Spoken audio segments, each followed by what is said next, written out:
Hello everyone, welcome to back my channel. I hope everyone is having a wonderful day. Before starting the video, please go ahead and hit the subscribe button and give this video a thumbs up.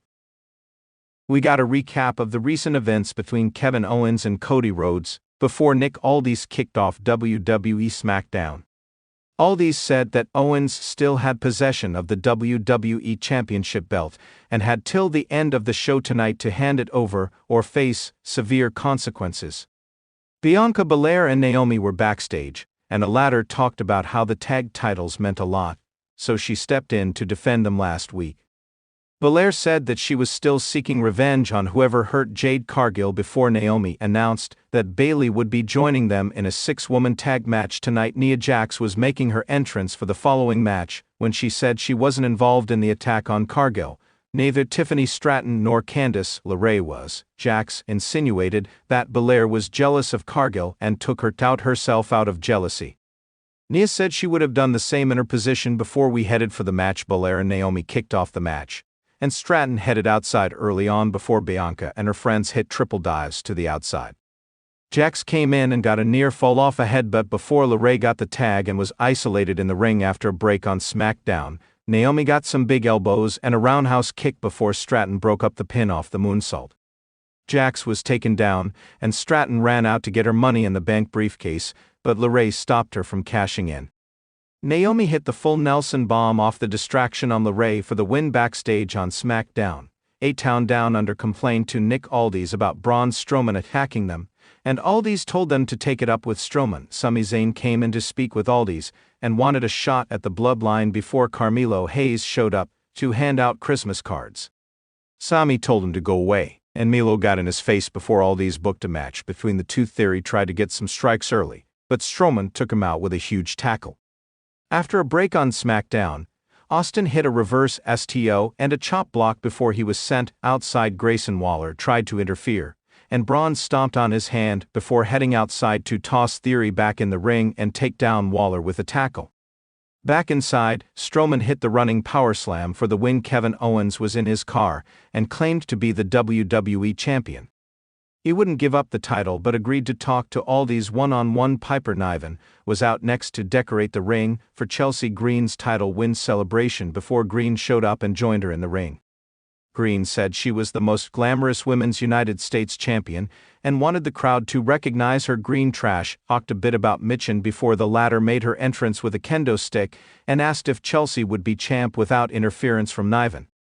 Piper ran out to meet Michin and was hit with the weapon before Michin attacked Green in the ring. Piper quickly dragged Green out of the ring as the two escaped backstage. DIY was backstage and ran into Nick Aldis and the Street Profits before the Pretty Deadly joined them and said that Angel Garza attacked the Profits. The Profits immediately ran off and attacked Los Garza before a brawl broke out, and we headed for the following match on SmackDown. Berto and Fort were in the ring, and the latter got a big lariat before Dawkins came in off the tag.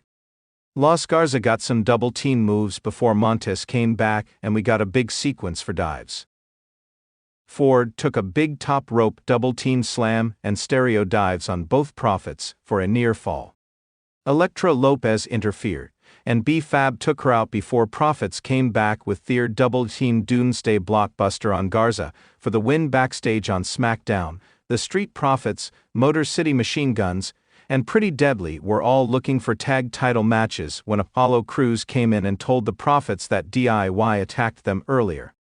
Carmelo Hayes was handing out Christmas cards to the crowd before the match began, and once the match began, Hayes was sent outside before Sami hit a big moonsault on him off the apron and onto the floor. Back after a break, Zayn got the Blue Thunder Bomb for a near fall before Milo came back with the first 48 for a near fall of his own. Milo headed up top for nothing but net, but caught a clothesline from Sami instead. Milo took the exploder suplex, but tried to run out on the match when Braun Strowman came out and chased him off backstage. In the ring, the Bloodline attacked Sami, who managed to dodge a move in the corner, but was taken down by Tama Tonga. Strowman came back and wiped out the Bloodline, taking Solo out with a big shoulder tackle. Jacob Fatu got in Strowman's face before Tama, and Solo came back to corner him and hit him with the Samoan spike. Zayn fought back, and the brawl continued before Fatu took him out with a moonsault, and Solo hit the spike on him. Kevin Owens' music hit, and the Bloodline made a swift exit as SmackDown continued. Nick Aldis was in the ring with Kevin Owens after a break, and Aldis asked KO to hand over the title belt. Owens said it was his only bargaining chip, and he wanted a rematch for the undisputed WWE Championship without the referee's interference. Aldis said it wasn't a negotiation, and threatened to fire Owens before Cody Rhodes' music hit. The champ came out with the old WWE Championship belt, and Aldis told him to walk away for the sake of his health. Rhodes said that he wasn't going to walk away, and wasn't going to let Owens martyr himself. Cody said he was doing this not for himself, but for everyone who believed in him, like Randy Orton. Owens mocked him, and Cody told him to shut up before saying they were no longer friends. Cody said he wanted a match, in which the ref couldn't stop what he would do to Owens as he stepped into the ring. Rhodes wanted a ladder match with the title hanging up over the ring, and Aldis booked the match for Royal Rumble. Owens accepted the terms and wanted to shake Cody's hand, but the champ refused. Owens said okay and attacked Cody before shoving Nick Aldis, kicking him in the neck as he fell, and walked off yelling and cussing as SmackDown went off the air. This week's episode of WWE SmackDown was action-packed with unexpected twists, intense in-ring action, and several storylines reaching critical moments as we approach the new year. From Nick Aldis asserting his authority to the Bloodline's continued dominance, and a major tease of a Cody Rhodes heel turn, here's a detailed rundown of what went down. Opening segment, Nick Aldis and LA Knight confrontation. The show opened with SmackDown general manager Nick Aldis standing in the ring, addressing the WWE Universe. Aldis declared that 2024 had been a monumental year for SmackDown, but he was taking no prisoners in 2025. After recapping recent events, Aldis called out LA Knight, who had repeatedly defied his authority in recent weeks. Knight arrived to a thunderous ovation, soaking in the chants of "yeah" from the crowd. Aldis accused Knight of undermining his leadership and warned him to stay in line or face severe consequences. Knight, as brash as ever, refused to back down, claiming he didn't need permission to be the megastar that SmackDown deserved. Just as the tension reached its peak, Aldis shocked the crowd by threatening to fire LA Knight if he continued his insubordination. Before anything could escalate further, Karrion Kross ambushed Knight from behind, laying him out with a devastating cross hammer. Aldis looked on with a smirk, subtly signaling that Kross might be working under his orders. Match 1. The Street Profits vs. Pretty Deadly Tag Team Match. The first match of the night featured the Street Profits, Montez Ford and Angelo Dawkins, facing Pretty Deadly, Elton Prince and Kit Wilson, in a high-energy tag team bout. The match showcased the incredible athleticism of Ford and the cunning teamwork of Pretty Deadly. The Profits gained the upper hand early, with Ford's breathtaking frog splash almost securing the win. However, Prince and Wilson's underhanded tactics turned the tide in the closing moments. Pretty Deadly capitalized on a distraction caused by Bianca Belair being attacked backstage. Footage was shown on the Titantron. This allowed them to hit spilt milk on Dawkins for the victory. Winners: Pretty Deadly via pinfall. After the match, Ford rushed backstage to check on Belair, who was being tended to by medical personnel. The mystery of who attacked her added a layer of intrigue to the show. Segment: Cody Rhodes' cryptic promo. Cody Rhodes appeared in a backstage vignette, sitting in a dimly lit room. With his trademark intensity, he addressed his recent frustrations, hinting at the possibility of a major shift in his persona. "I've fought for legacy, I've fought for honor, but sometimes, the world doesn't want a hero. Maybe it's time I give them what they deserve," Rhodes said, before walking off. The cryptic promo sent shockwaves through the WWE Universe, with fans speculating whether Cody Rhodes was on the verge of turning heel for the first time in years. Match 2. Bayley vs. Shotzi Singles Match. Bayley, accompanied by Damage CTRL, faced Shotzi in a heated singles contest. The match stemmed from weeks of animosity, with Shotzi seeking revenge for Bayley's relentless bullying. Shotzi showcased her unorthodox offense, keeping Bayley on the defensive. However, interference from Io Sky and Dakota Kai shifted the momentum in Bayley's favor. Bayley sealed the victory with the rose plant, but the post-match beatdown was the real story. Damaged CTRL attacked Shotzi mercilessly, until Charlotte Flair and Asuka stormed the ring to even the odds, setting up a potential 6-woman tag match in the near future. Winner: Bayley via pinfall. Segment: The Bloodline's Dominance. Paul Heyman, Solo Sikoa and Jimmy Uso appeared in the ring, cutting a promo about their dominance over SmackDown. Heyman declared that the Bloodline was stronger than ever.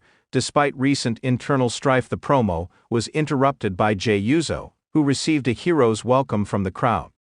Jey confronted his brother Jimmy, accusing him of betrayal and cowardice.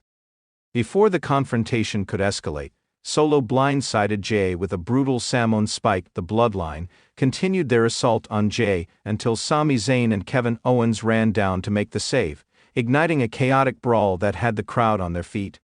The segment ended with Zayn, Owens and Jey standing tall, signaling their ongoing resistance against the Bloodline. Match 3: Austin Theory vs. Rey Mysterio, United States Championship match.